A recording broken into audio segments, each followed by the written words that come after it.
This is a HP 300 pulled down.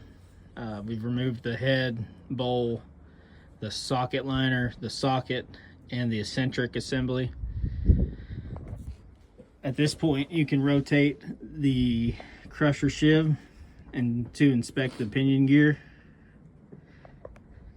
This is the eccentric assembly with the eccentric here, bushing the counterweight bolts to the eccentric, and then underneath the counterweight is the eccentric gear.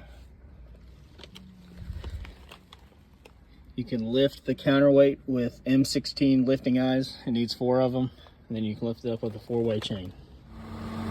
When lifting the eccentric assembly out of the crusher, you have to have the counterweight still bolted to the eccentric, or else you won't have anywhere to pick up.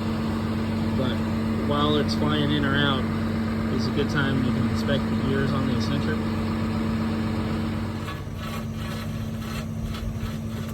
In order to get the gears to seat, you might have to rotate the pulley as you're lowering the eccentric so it mates to the pinion gear. To install the socket, it needs to be heated up to around 100 degrees over ambient temperature. It's easily done with a road gun.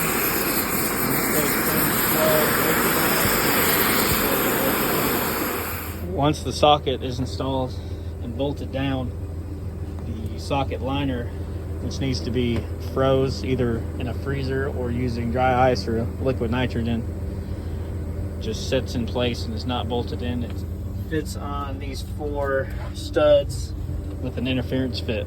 To install the socket liner, you must heat up the socket and freeze the socket liner, and it just fits on with an interference fit. It's not bolted in. And once you have installed the socket liner, the crusher is now ready to set the mantle and then the bowl, and it's ready to go.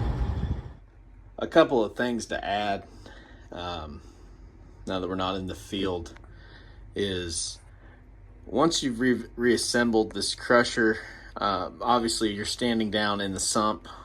Once the eccentric assembly is out, it is best to flush the fluid, or flush the sump out with fluid with diesel fuel, and also before you set the head down on the crusher, to go ahead and run the lube pump in case of any sand or grit or any foreign objects might have entered the oil flow passages there in the shaft. It would blow oil straight out the top of the eccentric, just to make sure that it's clean and you don't have any sand or sediment trapped inside of it.